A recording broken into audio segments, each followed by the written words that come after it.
Try, where we have prepared for you a veritable gallimaufry of gaffs, gammons and other gingham bobs. On the panel tonight, we have the gotch-gutted Hugh Dennis. A grin-flashy Grinagog's Phil Jupitus. A gravy-eyed Gundy-Guts Andy Hamilton. And a proper Gilly-Gorpus Alan Davis. And to attract my attention tonight, the buzzers are all on a Georgian theme. Hugh goes...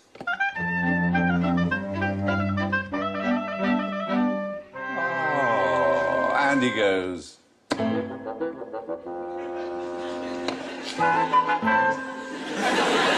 Phil goes...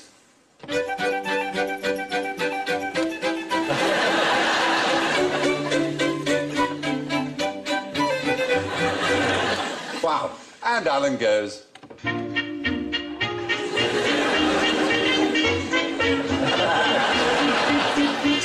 I'm cleaning windows... It's George Formby, I believe. Excellent.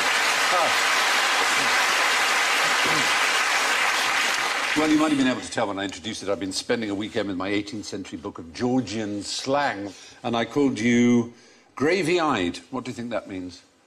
Eyes like gravy? Well, roomy, runny eyes. Glim-flashy. It means an angry person, glim-flashy. I think their eyes are flashing, their glims of their eyes, I think. There is a great phrase called whittle my scrap. Do you know what that means? Does that mean you can exchange your car for £2,000? Very good. No, to whittle somebody's scrap means to see their game, to see what they're up to. He whittled my scrap. And so, I have decided to institute a game of whittle my scrap. It's an early version of Call My Bluff. So let's play Whittle My Scrap. Let's have a word. And let's have your team. But you've got to do it as Robert Robinson or playing. It's a gentleman of 3 outs. What can it mean? What can it mean? Andy has the answer. A gentleman of 3 outs was a genteel Georgian expression, and it meant someone without money, without wit, and without manners. Oh, right, so they three were the withouts. three withouts, but it was someone without money, without wit, and without manners, and it was... So it's like a sort of Piers Morgan of the 18th century. Well, before he got rich. Yes, Yeah. Good. Yeah. Well, a gentleman of 3 outs is a status thing. The 18th century was a period in which many of the great homes were built, but lesser people couldn't afford to build massive houses, so they built smaller houses, but they put lots of outhouses on them. So if you were a gentleman of 3 outs, it would mean that you had 3 outbuildings, and that would be a mark of your status and your means. Or it was Punch magazine's genteel description of the notorious highwayman Johnny Triple Arse. Right. Now, one of those is maybe more plausible than the others, I don't know. Right, so our team, who's your captain? Who's going to guess? It's a... Okay. I never used to really like Call My Bluff. It was quite boring because of this bit. Yes, I always used to like the bit where someone would go, I'm leaning towards you. And then they look at you and try and see if you crack. Robert would say, we just can't tell. He'd say, have a plump, have a plump. Plumps is something. The first one. The first one, the gentleman Johnny without Triple Arse. manners. Reveal yourself, is it true? In that It's a very bit of a teasy cheat way. to go the first one, because you couldn't actually remember what it was. No, at all. Yeah. What he said. I wasn't really listening. I can't stand Call My Bluff. This is Why are we Whittle playing Call My This Bluff? is It's a Whittle- shit game. We've invented a really good game and we're playing a shit.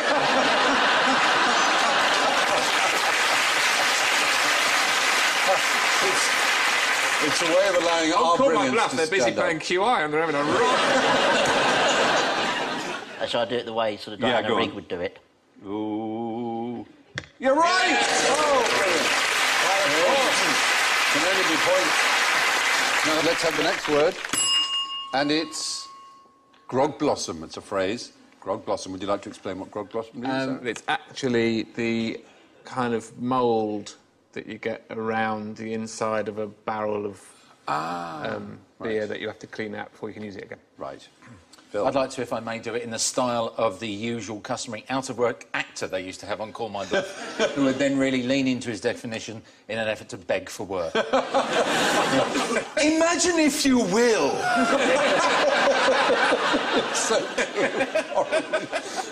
a lone figure walking across Hampstead Heath, the sun glinting in his very eyes, for he is making his way back from an evening at the inn, where he has partaken of mead and other lascivious beverages. Adorning the chin of said stout fellow are pimples, for they betray his excesses, and these, at the time, were known as Marty Fitch 01287 available for Panto. Grog Blossom. Oh, bravo. Excellent.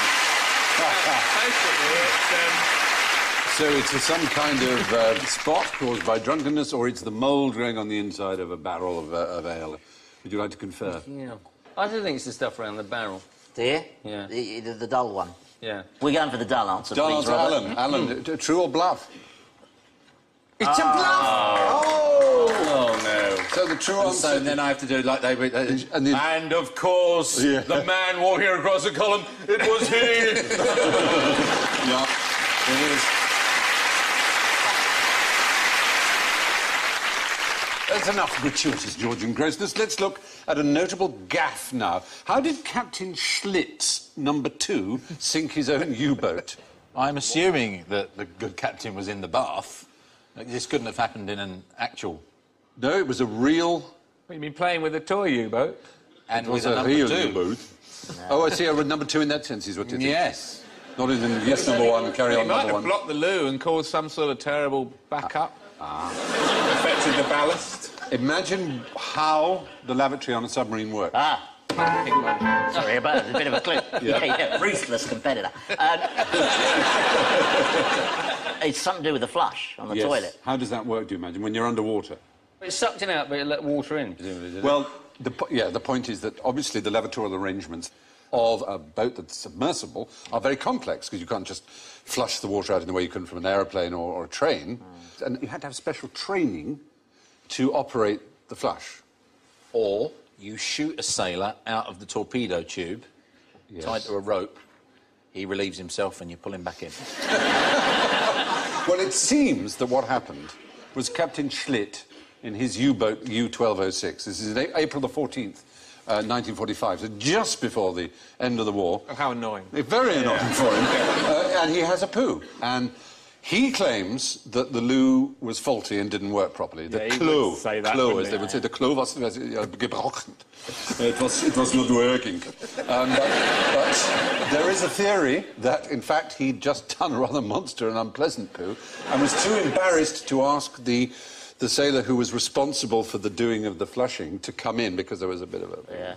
And so he did it himself and got it in the wrong order, and he filled the place with sewage and water. But more importantly... And just left it. Yeah, how did... As you would if you were in a hotel. Yeah, you come on, saying that wasn't... Yeah, that was like that when I went in. Yeah. It was... Don't go in that one, my God. So as he climbed out of the tower of the submarine and the No, they're underwater, that's the point. This all happened... Did they sink? Underwater, Did they that's... perish? Well, what happened, you see, is there was a leak of this water. The water came in, and it leaked into... What powered those U-boats? Diesel? No. They had a Electricity, battery. yeah. A battery, a huge acid battery. And when the seawater hits the battery, it creates chlorine gas, toxic chlorine gas.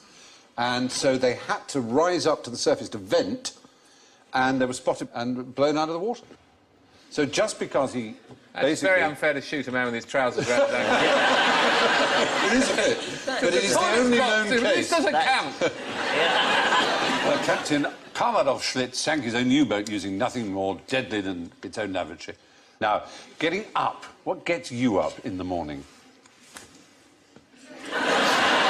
Bizarre picture to choose, but...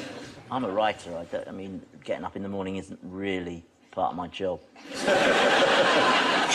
I used to leave the World Service on overnight, but just very quiet on the radio at the side, and so I thought I'd wake up sort of quite naturally. But I was listening to Radio 4 on the way to work the next day, and I heard the news on the radio, and I thought, I dreamed this. For 2 days, I thought I was psychic. Because I'd been dreaming what I was listening to on the World Service. I thought, oh, my God, I've got the powers. Are there ones you know of? Did you ever use as a child if you didn't have an alarm clock? There was the old wivesy one. Bang your head on the pillow the number of times. So 1, 2, 3, 4, 5, 6. And you would wake up at 6. Yeah. With concussion. Have you not heard that? Not tried that. You maybe have to have been at a boarding school. But we used to do, like, if you were doing a raid on the kitchens or something, we'd say, OK, we'll get up at 3 and we'll go down to the kitchens because they have these big blocks of catering jelly and you'd eat the blocks of jelly.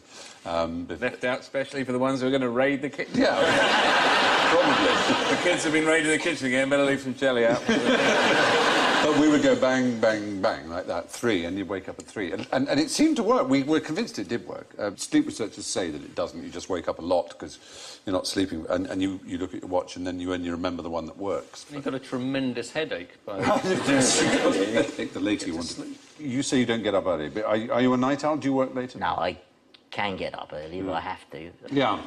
So it's reckoned that 20% of people are genuinely, it is a difficulty for them because they are larks or owls, as you might say. They are early or late, and that's to say they fall asleep at dinner parties if they're a lark, and they just can't get up if they're an owl. Teenagers are owls, aren't they? Young children are larks, and teenagers are owls, and then very old people tend to get back to being larks again and rise very early. But it's very irritating. If people do get up very early, they will justify that by saying, best part of the day, best part of the day.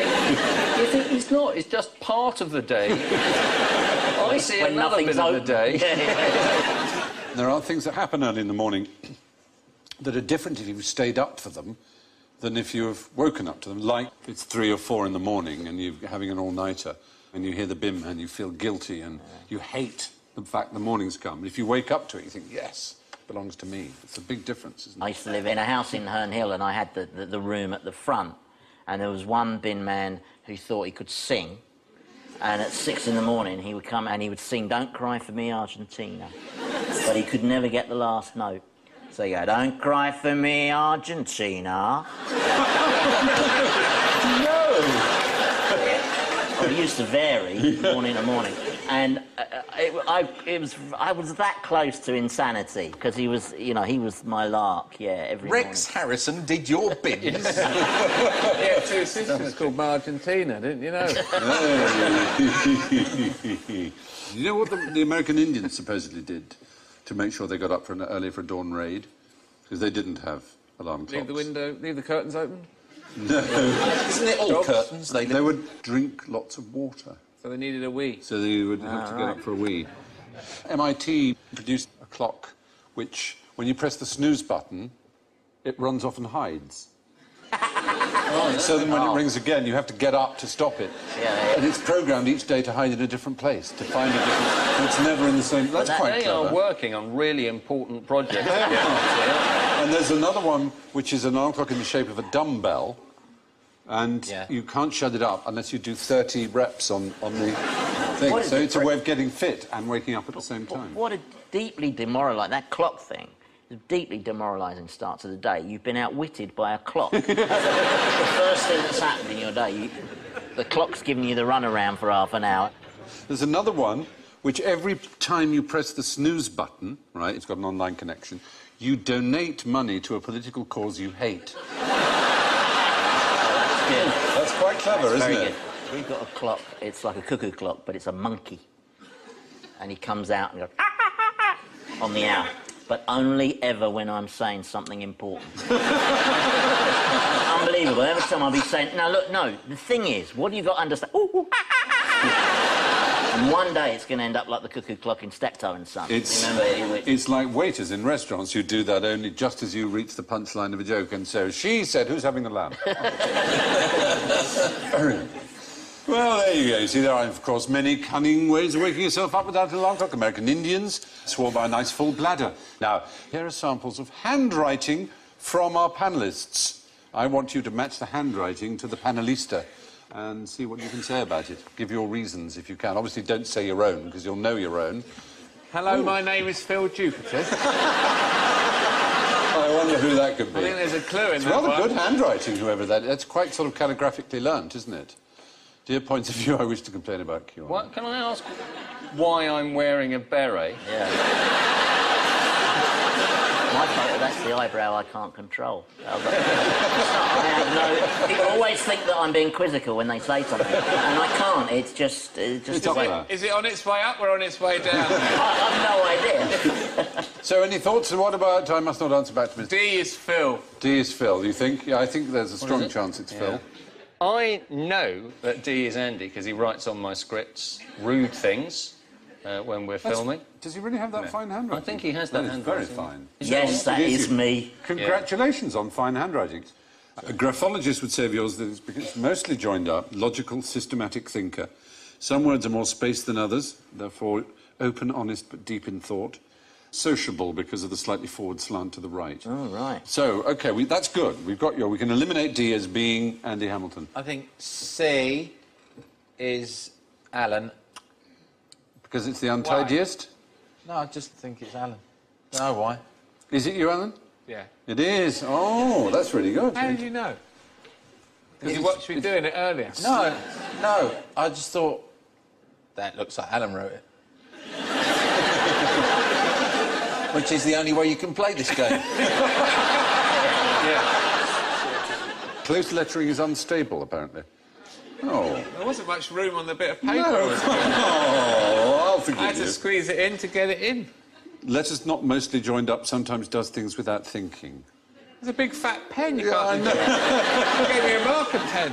So we're left with B and A. So I think B... Phil and I can probably work You out. think it's a kind of logical thing there. So B is Phil, yeah? No. B is Hugh. It's quite good handwriting. It's quite flowing, quite feminine almost, isn't it? Well, you know, And your very handwriting in had a touch gender with that part of reassignment. my nature. It's very nice. It's very nice Does handwriting. it say anything about me? Yeah. Joins up most but not all letters, artistic and intuitive. Self-control, egotism and coldness, on the other hand, because it's upright. Why is being upright mean that? It doesn't. It must be understood at this point that the British Psychological Society, and any empirical test ever done, has shown that graphology as a way of interpreting character has zero validity, like astrology. So this is a bit of a kind of non-round. Yeah, really. but it's interesting to know that, and even in America, it's not allowable in court. Forensic. Sorry, forensic graphology, where you prove that this person did write this, that is allowable. But the idea that you can interpret character in it is just absolute I must say, I'm nonsense. now not looking forward to the DNA round. But the worrying thing about it is that 3,000 British businesses use graphologists for recruitment. They actually hire people on the basis of a completely specious... Good a way as any, though, isn't Are it? they... Yeah, but it's body water. Are they... Girls have nicer handwriting than boys, though, don't they? That is one you thing you find? can often... Not can tell 100%, but you can tell gender, yeah. And you thought I was a girl. Yeah, well, no, not always. I said not 100%. We actually Tipp-X'd out the smiley face dots over the eyes. But I like yours, Phil. I like your A's. It says here about you, self-control, egotism, coldness, unstable, sometimes does things Well, without no, thinking. I'm with you there. Yeah. Unstable. Whoa! We could maybe have a fight as to who is the coldest. Let's both get a 99 and just stand there with it. Yeah. First one to melt loses. Whoa. I thought I was cold. Yeah. He is cold, isn't he? So you did a handwriting Yeah, test? I'd sat a test to become a French train driver. What? My friend's dad was a psychologist for SNCF, and in France, they had this idea that, you know, a responsible job like a train driver, you ought to find out if the person's a maniac or not. We don't bother with that. No. And so I sat the test, and there was a handwriting element, but what they did was you had to hold the pen in your wrong hand, Right. and they put there's a kind of rubber ring around the middle, and you had to try and trace over what was written there, and if it drifted up the page, you were assertive, possibly too aggressive, and if it went down the page, you were deemed to be too passive and Good Lord. What was really interesting was the tests were all actually common sense. There was one where they said, right, press that pedal if it's green, that pedal if it's red, that pedal if it's yellow, and you'll hear a hooter if you get it wrong. And you did it for about 15 seconds, and then they arbitrarily sounded the hooter. And then it was just to see whether you went to pieces or not. I'm just fascinated how you can drive a train too passively, though. What do you do? How can you be too passive driving? Strange. Oh, we're going terribly fast. Turn into Alan Bennett, don't you? Well, there you are. How can you tell when you're a victim of the Goldilocks effect? That was it. Yes. You feel just right. That's sort of exactly what a Goldilocks anything is, isn't it? Because that's the nature of Goldilocks. You're absolutely right. It's just all about this one's too much, that one's too little, this one is just right. And the Goldilocks effect is used in business. You set a price of something. And then you set 3 bears on them. You have a range of 3, and the most expensive one is unbelievably expensive. And the second one is really a quarter as much and seems just as nice, really. And then there's a third one that's really very cheap. And most people will go for the second one. Why? Because they think it's just right. They think, oh, the first one's too expensive. But that's a bargain. A good example, supposedly, of Goldilocks pricing is the airfare, actually.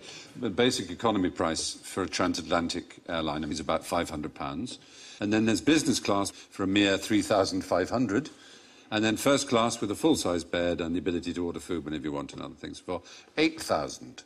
And according to Goldilocks pricing, business class with all its perks looks like a bargain when compared to the £8,000, even though it's still 7 times as expensive as economy. I was talking to Steve Cram once, and he's a very nice chap, very fast runner. And he said that they make trainers, they have to make some that are extremely expensive because people will buy them. If they don't, the other manufacturer will charge 200 quid for basically, once you get to about, this was 10 years ago and he was saying about 60 quid, so maybe it's a bit more now. Then they're really about the same after that. Yeah. So once you get to 100, 120, 150, you're just giving them money. And that's called prestige pricing, which is, again, bizarre. If something's expensive enough, people will believe it must be quality. And, you know, they see me coming. They see those people coming. Well, there are other Goldilocks things. There's a Goldilocks zone. The distance from the sun a planet has to be in another solar system, which would support water where it wouldn't be too hot, wouldn't be too cold. Well, there you are, anyway. Yes, Goldilocks pricing is a technique where one item is given a huge price tag to help persuade us that the next one down is relatively good value. Now we're off to Ireland, where the policemen are called... Guards. Garda, the Garda, exactly. Now, did you hear about the Irish policeman who tried to arrest a Polish driving licence? No. Do you know the story? You do. Well, I you sort might. of know. I sort of... It was... Someone was done for speeding or something. Yeah. Is that right? In lots of different parts of Ireland. Yeah, that's exactly right. He had 50 offences against him. He was fast becoming the most wanted motorist in Ireland. Bravo Yazda. He's a master criminal because he had different driving licences that had different addresses on. So this Bravo Yazd had all these. Goodness knows what he was up to, apart from the driving offences. Exactly. That was what everyone was puzzled by. They really wanted him. But it turned out one Garda member said, I think, I may be wrong, but Prawo Jazdy is the Polish for driving licence. And red faces all round at Garda headquarters. There it is, Prawo Jazdy. The fact they said permis de conduire above it might have been a hint, but there we are. Are they still looking for his brother, Rzeczpospolita Polska? But on the subject of driving licence, guess who had the first driving licence in the world? The Queen.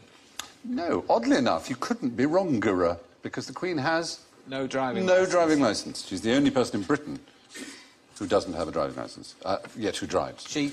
Or who, I mean, there may be illegal ones, obviously. The only one who legally has no need for a driving licence. So what does she show them at Blockbusters to prove her address and that? A £20 note. That would do it. Yeah. Well, no, but the first ever driving licence, not surprisingly perhaps, who invented the motor car? Mr. Benz. Mr. Benz, Carl Benz. Carl Benz is in Mercedes-Benz. Yeah, exactly. He just made one for himself. Well, no, the citizens of Man... I need a licence. It's a dangerous machine. I need a licence to drive. Now I can drive. License number 1. 0001.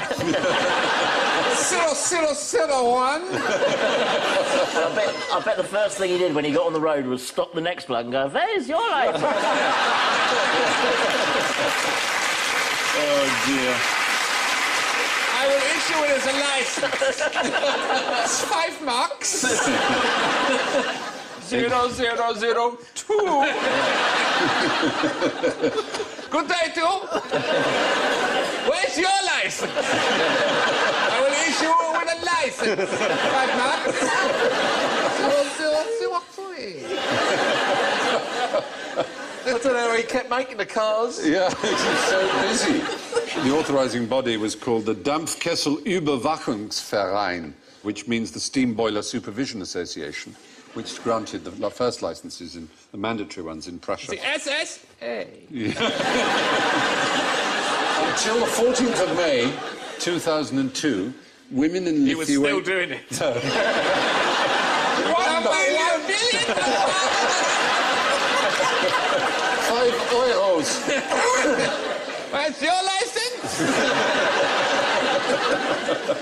No, in Lithuania in that year, women had to undergo a certain test in order to get a licence. What do you think that test was? In where? Lithuania? Yes, Lithuania, yes. Smear test. Well, yes, a gynecological examination. joking. No.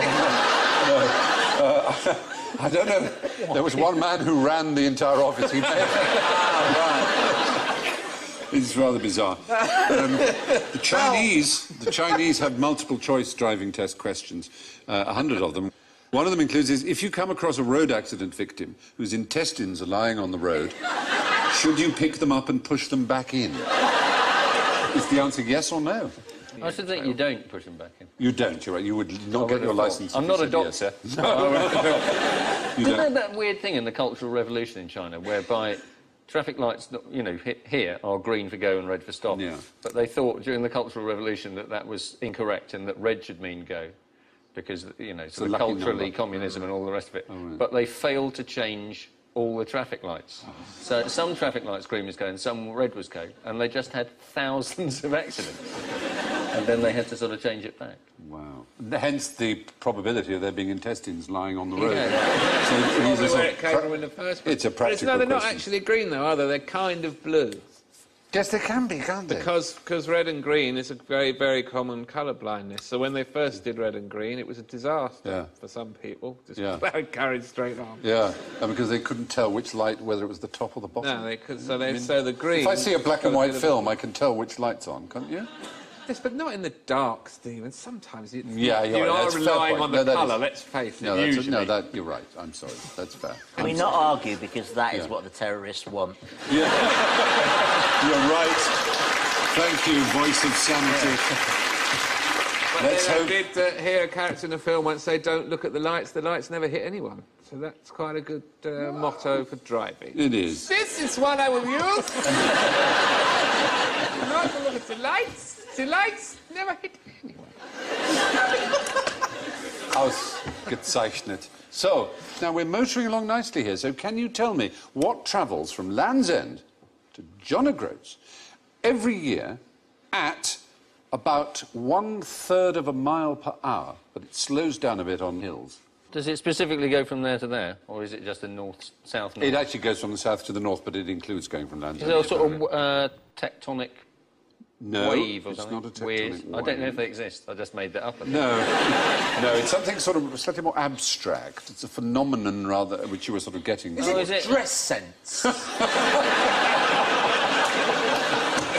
If we're talking about moving from the south to the north. Oh, careful. No, hold on. The Gulf Stream or something? Does it sort of... Is it a windy thing? Seasonal. It is a season. Oh, spring. Spring is the answer. Spring. Spring takes 8 weeks to get from the very south coast all the way up to the very north and up to the Orkneys. Well, what's the definition of spring? Well, there is a phenotype analysis you can do of particular common plants blooming. Anyone who lives, say, in the Midlands and occasionally goes to London will say, oh, my God, they've already got their daffodils out, or we haven't yet, or they'll go north and say, oh, they haven't got their tulips yet. And it's very noticeable. Sort of bastard. Yeah. So the bloke, when the weatherman's on Radio 4 and he goes, hello, you might like to make note that it's the first day of spring today. You go, no, it's not! I think you'll find I'm still freezing here. 8 miles a day it does, spring. Is that what we're saying? I'm saying it takes about 8 weeks to get from John O'Groats, and someone's calculated that as being about 1/3 of a mile per hour. You could walk and just beat spring. Yeah. You could. It's a weird thought. That's very weird, isn't If it? you timed it with a daffodil, you could walk at exactly the right speed. That You could go... open is... Oh, no. And it would be rather beautiful. I'm in touch with my feminine side. You know, you're responding to your handwriting beautifully. Well, it's the phenological observations, as they call them, of the various different things that trigger spring. It's a rather wonderful thought, isn't it? Spring moving up like that. Why do birds fly south in the winter? I thought you were going to sing close to you. Because it's too far to walk. No, but it's... They're going because it's warmer, presumably, aren't they? but what's the advantage of the warmth? Well, you feel nicer. It's better on your feathers. There's nothing like the sun on your feathers. It's the insects. The insects in the north, in the frozen earth, you can't get at them, or they've died anyway and they're in a sort of dormant state and they're not available. The food for the birds is not there.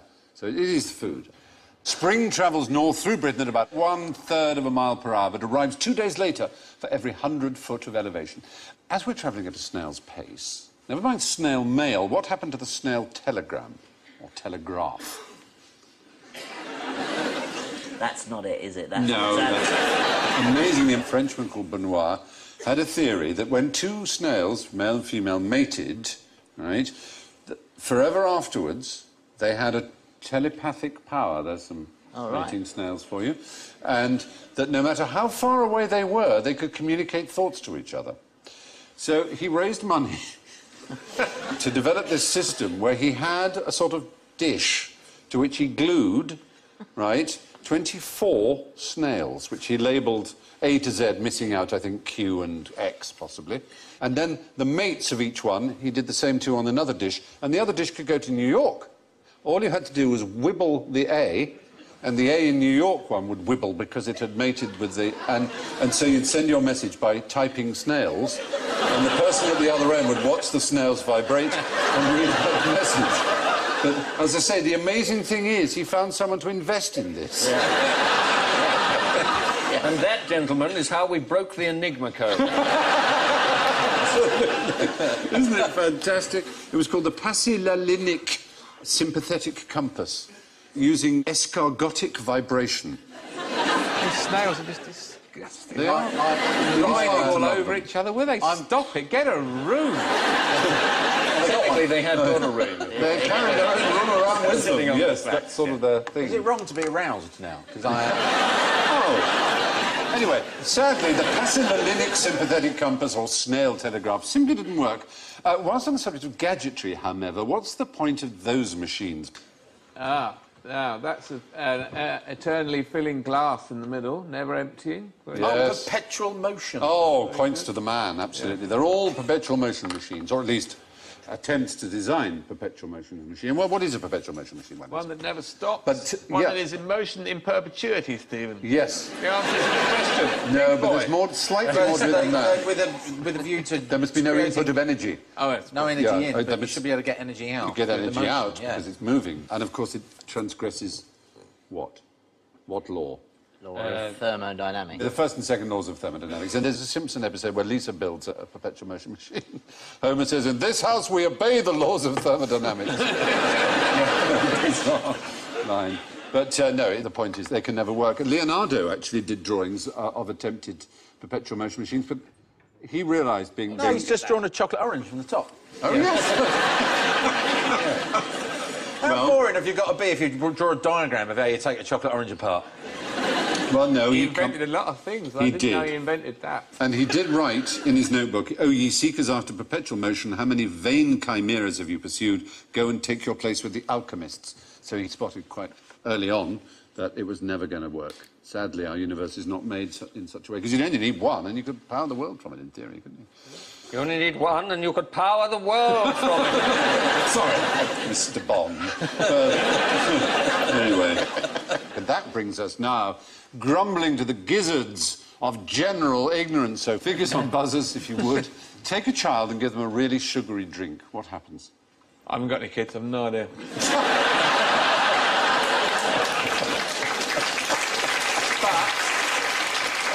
Speaking as an uncle, I'm often discouraged from giving them too much chocolate because they go, in quotes, mental. Right. So is that it? No. It's odd. Almost every mother watching this will disbelieve me when I say that medical evidence shows that sugary drinks do not cause hyperactivity. They do not... I know, it's shocking. You're all going, you should see mine, it does. I swear to you it does! Well, it doesn't. So maybe just any sort of fuel. So if you gave a big drink of water or an apple or something... You do test to so-called children that do this, in which you give them drinks that actually have no sugar in at all. The parents think they have the sugar. The parents think that they've got sugar. It's the parents who perceive it. And it's very interesting. The parents who perceive it are the ones who most hover over their children and are most critical of their children's behaviour anyway.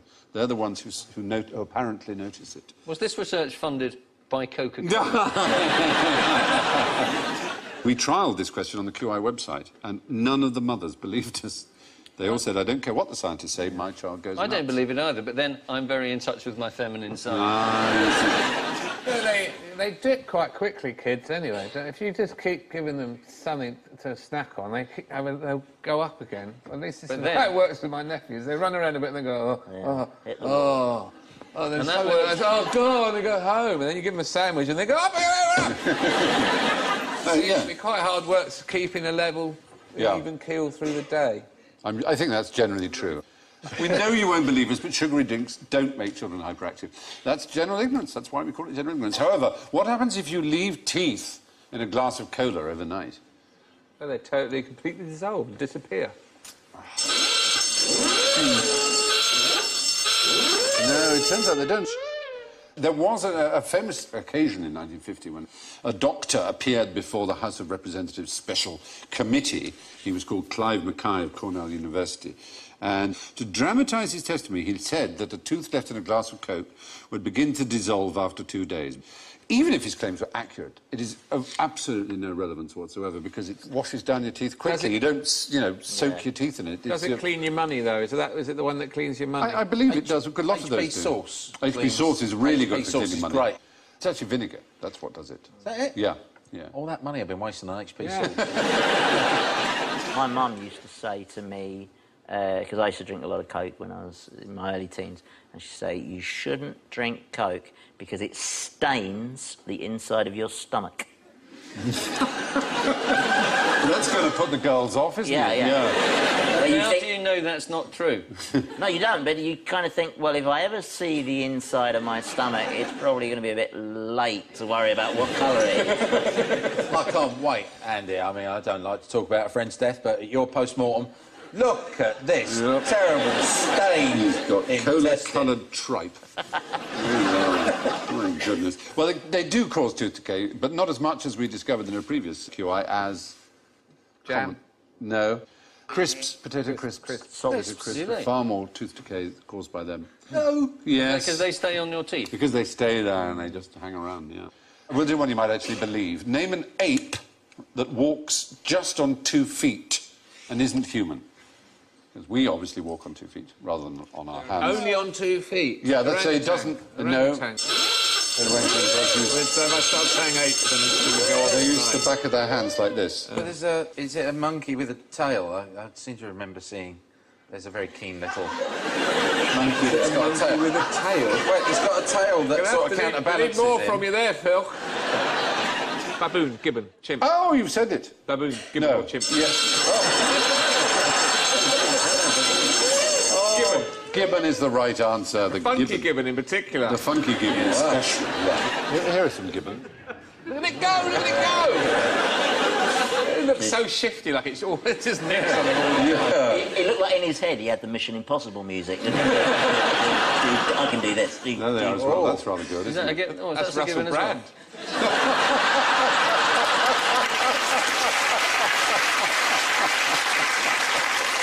Do they do that just to taunt the other apes? Yeah, I think they probably do. Can you do this? It's I considered can. by evolutionists to be a more primitive way of walking, the way we do and gibbons do. Seems to be earlier than the fall. I know, that's weird. Anyway, let's finish with an easy one for you. I want you to sort these following creatures and phenomena into age order. Which is the oldest? Oldest to youngest. I'd put A first. A first, the Himalayas. Yeah. No, they're quite young. That's why they're tall. They are. Tall mountains are young because they haven't been They are worn the down youngest. by all They are the They are the youngest youngest thing range, yeah. on the board there. They're the youngest of them all. They're Are only 20 million I years think old. So is it- DCBA. DCBA is not bad. Not bad. DCAB. It's actually CDBA. Right. The oldest is the spider, then the cockroach, then the Triceratops, and then the Himalayas or Himalayas. In fact, it's quite interesting, which is, after all, our business. Yeah, ants are contemporaneous with dinosaurs, but cockroaches predate them by at least 55 million years. And spiders were even older, 300 million years ago. If the spider's first, what did it catch? Damn, that's good. Flies, but not cockroaches. Yeah. The fly was first. The fly. Which came first, the spider or the fly? Is a really good question. A lot Sometimes of webs, and a lot out of spiders innocent that come on. ignorance, little childish wisdom spills out. No, the dinosaurs lived, I'm only teasing, you know, the late Triassic 230 million years ago to the Cretaceous 65 million years ago. And Mount Everest was only 25 million years. So it's 25 million years younger than the youngest dinosaur. Whippersnapper. That looks Yeah. like the pictures from the worst spelling book ever. There's a cockroach in the corner. And I saw a binosaur. Out, I'll get out. That's very good. Well done, everybody. The Himalayas, or Himalayas, or Himalayas, or the Himalayas, as human beings say. The Himalayas have only been around for 40 million years. The last dinosaurs died out 25 million years before they were formed. And spiders and cockroaches are even older than dinosaurs. That's it for another week, so let's have a look at the scores, shall we? Oh, my goodness gracious me. We have a clear winner with plus 4 points, would you believe? Hugh Dennis! Also in the black with plus 2, it's Andy Hamilton. 17 behind with minus 15, Phil Jupiters. Oh, and way down with the cockroaches at minus 56, Alan Davis.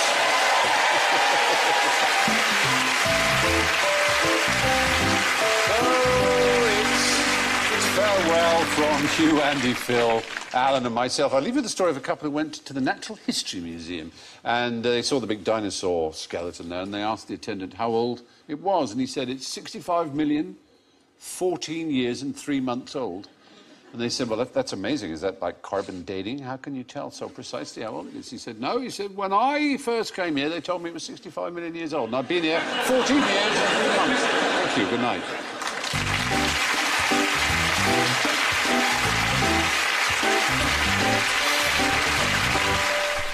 Nathan's flashbacks are getting worse in Heroes next on BBC Two, and it's a Christmas festival for rationalists on BBC Four.